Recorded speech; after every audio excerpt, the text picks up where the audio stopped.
a loved one critically ill in intensive care and you want to avoid LTAC from ICU if you're in the US, stay tuned. I've got news for you.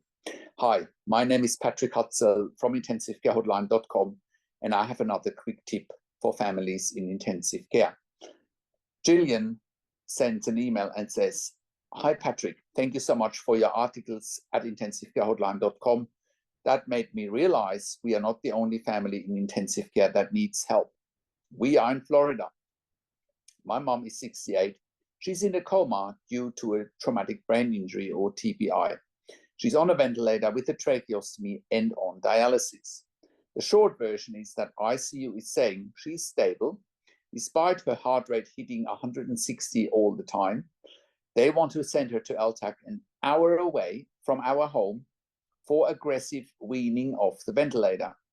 The LTAC already says if they can't wean her off the ventilator in approximately 30 days, which in my mind is impossible because she's in a coma, she has to go to Georgia or Chicago, the only places in the US that can give dialysis on a ventilator, despite the fact they're doing that just here in the ICU. Do we have any recourse? Is it wrong to want her to stay in ICU that is near our family and able to provide services there? Thank you, from Jillian.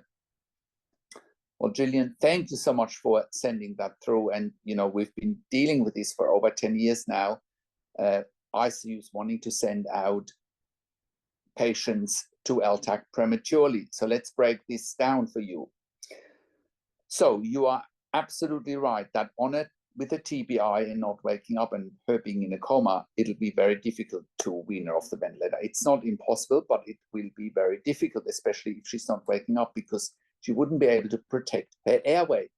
So what that might look like, yes, she might be able to wean off the ventilator, depending on how awake she is, how strong she is in breathing, but she may not be able to have the tracheostomy removed if she can't protect her airway. Now, next, ICU is telling you that she's stable despite her heart rate hitting 160 beats per minute all the time. Well, that certainly is not stable. That is actually unstable, and they're misleading you, which many ICUs do in a situation like that to push you out. LTACs have never been designed for clinical need. They have been designed to free up ICU beds, and they have been designed to save money. They have never been designed to work in the best interest of patients and family. Now, you're also they want to send her to an LTAC an hour away for aggressive weaning off the ventilator. Well, one of the biggest challenges that I've seen over the years working with many families in ICU and in LTAC in the US is that LTACs, very rarely do they have a plan to wean a critically ill patient off the ventilator. Very, very rarely have I seen that succeed. And if they're already telling you, the LTAC says if they can't wean her in approximately 30 days, then they will send her to Georgia or to Chicago to a SNF, to a skilled nursing facility. And that is what I've seen over and over again, that ICU patients on a ventilator with a trach, they go to LTAC and they never even bother trying to wean patients off the ventilator. They just cash in the money and then send them off to a skilled nursing facility. It's absolutely heartbreaking, and it's very, it's absolutely heartbreaking, and it's just not right. And people need to know what to expect when they're going to LTAC. Now, you're also saying the LTAC is telling you that she then has to go to Georgia or Chicago, the only US places that can give dialysis on a ventilator. Well, that is nonsense. There are some LTACs out there who can do all of it. Not that I think they're doing it well. I think they're doing it extremely poorly, right? But there are some LTACs out there all around the US. We've certainly seen that, but they're still doing it very poorly. So your next question is probably the most important question. Do we have any recourse? Is it wrong to want her to stay in ICU that is near our family? That's not wrong at all. That is actually the very right course you need to get on. Very right path you need to get on. It's not wrong at all. You are right on the right track to keep her in ICU, where all the specialists are to help her with waking up, where all the specialists are to wean her off the ventilator and the trach, where all the specialists are to wean her off dialysis, right?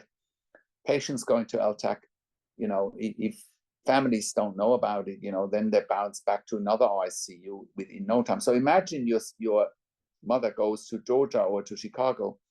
Most of the time they're bouncing back to ICU in no time, and then she'll be in another ICU in another state. That would be a nightmare. So what's your recourse here? So the first recourse is to simply say no, right? To simply object to it. Now, you should also ask for the hospital discharge policy, which will probably say that she can't go anywhere without your, assuming you are the power of attorney, without your or other family consent, right? Number two, we have an article that I sent a link below, from a legal firm, you know, what your rights are when you are, quote unquote, forced to go to another hospital. Well, no one can force you, right? That's the first thing you need to believe, that no one can force you.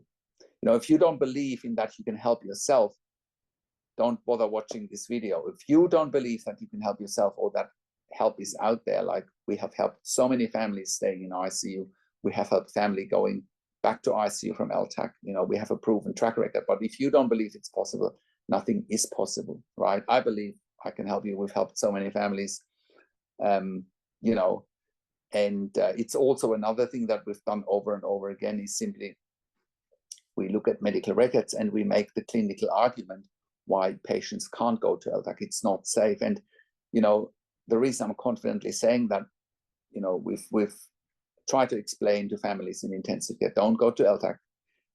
You'll only regret it, you know, and they don't believe us, you know, it's fine. If you want to watch these videos and you don't believe me, that's fine, but that's your loss, not mine, because, you know, I make these videos because I'm talking to families in intensive care every day, and I have been doing so for the last 25 years. I have worked in intensive care and critical care for nearly 25 years in 3 different countries, where I also worked as a nurse manager for over 5 years. And I've been consulting and advocating for families in intensive care since 2013 here at intensivecarehotline.com.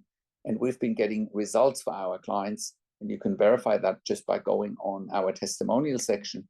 And you can verify that we saved lives for families in intensive care, for patients in intensive care. It is no exaggeration whatsoever.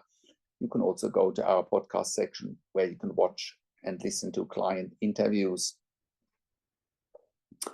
And because we get so many questions for families in intensive care, that's why we created a membership for families of critically ill patients at intensivecarehotline.com, where you can become a member by going to intensivecarehotline.com and click on the membership link, or go to intensivecaresupport.org directly.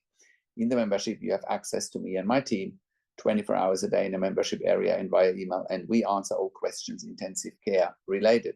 You also get exclusive access to 21 ebooks and 21 videos in the membership that I have personally written and recorded, and those ebooks and videos will help you to make informed decisions, have peace of mind, control, power, and influence, making sure your loved one gets best care and treatment. I also offer one-on-one consulting and advocacy over the phone, Skype, Zoom, WhatsApp, whichever medium works best for you. And I talk to you and your families directly. I talk to doctors and nurses directly, and I change all the dynamics. You know, in this situation today, from Gillian, I would probably talk to the doctors and ask all the right clinical questions, and then I would come to the conclusion that your mom is not safe to go to LTAC, and I would tell them why. And that's how we turn things around, you know. And I find it very interesting that people watch these videos and think, oh yeah, whatever this guy is talking about, well, just look at our testimony section. If you don't want help, that's fine. That's absolutely fine. I keep making these videos and help as many families as possible, but the shortcut is obviously to talk to me one-on-one directly, because that's when I can help you the most. You know, I also talk to doctors and nurses directly, making sure that I ask all the questions that you haven't even considered asking, but must be asked when you have a loved one in intensive care. I also represent you in family meetings with intensive care teams, once again, making sure you make informed decisions, have peace of mind, control, power, and influence, making sure your loved one gets best care and treatment whilst in intensive care. We also offer medical record reviews in real time so that you can get a second opinion in real time. We also offer medical record reviews after intensive care if you have unanswered questions, if you need closure, or if you are simply suspecting medical negligence. And all of that you get at intensivecarehotline.com. Call us on one of the numbers on the top of our website, or send us an email to support@intensivecarehotline.com with your questions. I also do a weekly YouTube live where you can get notification if you subscribe to my YouTube channel here. If you like my videos, subscribe to my YouTube channel. You get notification for the YouTube live, or if you subscribe to our email newsletter at intensivecarehotline.com. Also, click the like button, click the notification bell, share this video with your friends and families. Comment below what you want to see next, what questions and insights you have. Thank you so much for watching. This is Patrick Hutzel from intensivecarehotline.com, and I will talk to you in a few days. Take care for now.